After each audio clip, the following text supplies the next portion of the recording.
Assalamualaikum warahmatullahi wabarakatuh. Welcome to my channel Gudang Cuan Genzi. Apa kabar teman-teman semua? Semoga teman-teman dalam keadaan sehat walafiat dan selalu dilancarkan rezekinya dan juga selalu dilancarkan usahanya. Mohon maaf ya, kali ini suaranya agak ribut banget karena di sini lagi hujan, di mana-mana lagi hujan juga. Semoga cuaca kita sampai dengan akhir tahun ini dan sampai awal tahun baik-baik saja. Nah, kali ini saya akan ngebahas sesuatu yang bisa teman-teman dapatkan atau cuan dari rumah. Jadi, untuk kerja dari rumah tapi tetap cuan, siapa bilang nggak bisa? Nah, di video kali ini saya akan bocorin ya, ada 5 ide usaha rumahan yang gampang banget dimulai, bisa pakai modal kecil, bahkan sebagian tanpa modal sama sekali. Ini cocok untuk teman-teman yang profesinya ibu rumah tangga atau mahasiswa atau pekerjaan yang mau nambah penghasilan, atau siapapun yang ingin punya cuan tambahan tanpa harus keluar rumah. Jadi pastikan tonton video ini sampai habis karena ide nomor 5 ini paling fleksibel dan potensi cuannya besar banget. Nah, oke, kita langsung aja. Ini dia ide cuan dari rumah yang bisa teman-teman mulai dari sekarang. Namun sebelumnya jangan lupa di subscribe, like, dan komen dulu channel saya ini, oke? Nah, kita langsung aja. Ini ada 5 ide cuan dari rumah. Kita masuk ke ide yang pertama, yaitu ada yang namanya jasa konten rumahan. Nah, sekarang zamannya digital, banyak sekali yang bisa kita lakukan di rumah. Apalagi kita bagi ibu rumah tangga yang nggak mau ninggalin anak, tetap bisa ngurusin anak. Iya, yaitu adalah jasa konten rumahan. Sekarang banyak UMKM butuh foto produk, video reels, atau konten katalog sederhana. Dan kerennya, teman-teman bisa kerjakan ini dari rumah pakai handphone aja. Jadi cara mulainya, teman-teman pakai handphone yang teman-teman punya, silahkan fotokan barang-barang di rumah sebagai contoh portofolionya. Kemudian nanti teman-teman silahkan upload di Instagram ataupun TikTok, lalu hubungi UMKM lokal di sekitar rumah kita. Di sini untuk potensi cuannya, biasanya yang saya tahu untuk anggaran foto produk itu bisa antara 50.000 sampai dengan 200.000 per item. Kemudian juga ada video reels, itu biasa sampai dengan 300 ribuan. Kemudian juga ada paket bulanan, itu bisa sampai 1 jutaan.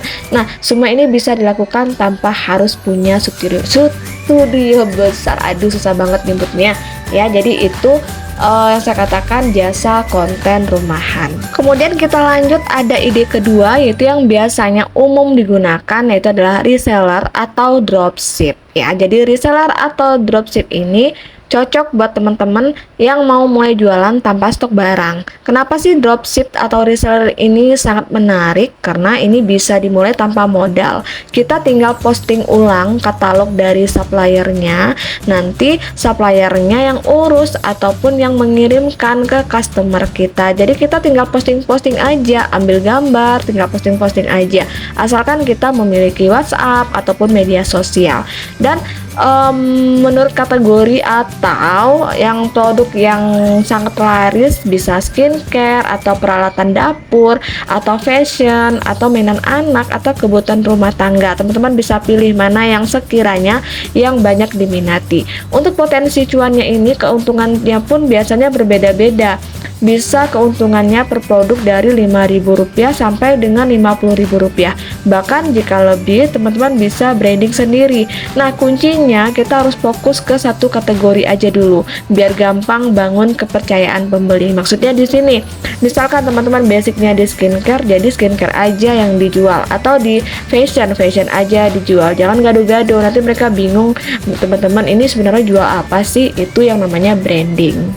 Nah, kemudian kita lanjut untuk ide yang ketiga yang bisa teman-teman lakukan, yaitu adalah masakan rumah atau snack rumahan. Jadi kalau teman-teman suka di dapur, ini bisa jadi mesin ATM ataupun mesin cuan teman-teman. Ya, yaitu adalah masakan rumahan atau snack rumahan. Nah, apa sih yang bisa kita jual dengan masakan kita di rumah? Bisa lauk harian atau kue kering atau kue basah. Biasanya kue kering ini ketika mendekati lebaran teman-teman ya, apalagi sekarang sekarang udah cocok banget nih jika teman-teman hobi masak kue kering, ini cocok untuk teman-teman jual karena momennya pas banget untuk momen lebaran. Bisa juga frozen food atau juga snack seribuan untuk anak sekolah.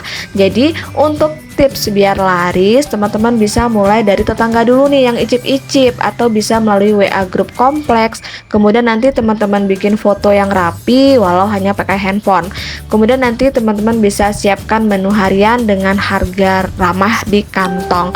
Nah, untuk potensi cuannya biasanya untuk jual makanan ini sangat tinggi, bahkan bisa 100% dari modal itu adalah untung kita.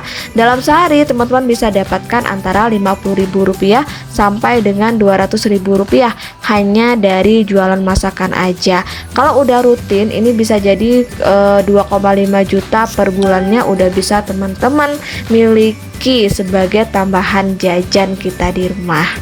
Nah, kemudian ide keempat ya, ada admin sosmed atau online. Jadi admin sosmed atau admin online shop, sekarang banyak pemilik bisnis yang terlalu sibuk balas chat. Jadi mereka butuh admin untuk membalas pesan pelanggannya. Nah, biasanya untuk tugas admin di sosmed ini untuk tugasnya yaitu membalas chat WA atau bisa membalas chat di di marketplace seperti Shopee atau Tokopedia, kemudian membuat caption sederhana, kemudian menjadwalkan posting. Nah, apa sih yang kita butuhkan untuk menjadi admin sosmed? Jadi yang kita butuhkan adalah handphone atau laptop. Biasanya laptop ini disediakan oleh ownernya. Kemudian kita harus memiliki cara berkomunikasi yang ramah dan tentunya ada koneksi internet. Nah, untuk potensi cuannya ini biasanya admin harian ini untuk cuannya yaitu ada antara 15.000 sampai 50.000 per hari. Kemudian juga ada namanya admin bulanan, bisa 400.000 sampai dengan 1,2 juta. Dan ini bisa teman-teman lakukan sambil mengurus rumah dan juga sambil mengurus anak.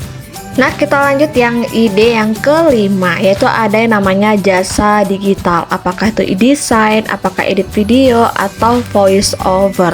Jadi, karena semua ini bisa dilakukan dari rumah, modalnya sangat kecil, tapi ini permintaannya sangat besar. Nah, contohnya untuk jasa digital ini, apakah itu untuk mengedit video seperti Reels, TikTok, atau YouTube. Kemudian juga ada desain poster atau feed IG. Kemudian juga ada voice over untuk konten. Kemudian juga ada penulisan caption atau copywriting. Kemudian ada template Canva. Nah, yang mana sekarang yang saya tahu untuk template Canva ini juga banyak yang menggunakan, juga bisa mendapatkan cuan dari template Canva. Tentunya kita harus belajar gimana caranya. Nah, untuk caranya supaya kita mulai cepat menggunakannya, teman-teman bisa menggunakan yang saya katakan tadi, aplikasi Canva, tapi gunakan Canva yang gratis. Kemudian nanti teman-teman pelajari yang namanya editing dasar dari YouTube dan TikTok. Kemudian nanti teman-teman tawarkan deh jasa ke UMKM lokal atau kreator kecil, dan nanti teman-teman bisa langsung aja upload portofolionya di TikTok atau di media sosial agar nanti bisa dilirik oleh para konten kreator ataupun UMKM yang membutuhkan produk teman-teman. Nah, untuk potensi cuannya untuk edit video biasanya itu berkisar 20.000 sampai dengan 150.000 per video. Kemudian juga ada desain poster, yaitu bisa dari 10.000 sampai dengan 50.000 rupiah. Juga ada voice over, ini bisa dari 20.000 sampai dengan 100.000 rupiah. Kemudian nanti kalau udah mahir penghasilannya bisa stabil 3 sampai 10 juta per bulan. Nah, jadi mana ide yang paling cocok untuk teman-teman? Jadi semua ide ini bisa teman-teman mulai dari rumah, modal kecil, dan nggak perlu keahlian super. Yang penting mulai dari yang paling teman-teman bisa, karena cuan itu datang kalau kita bisa mencoba, bukan menundanya. Kalau teman-teman suka dengan video saya, jangan lupa klik subscribe, kemudian like dan juga komen. Kemudian nanti jangan lupa ditunggu video-video saya selanjutnya. Akhir kata, wassalamualaikum warahmatullahi wabarakatuh.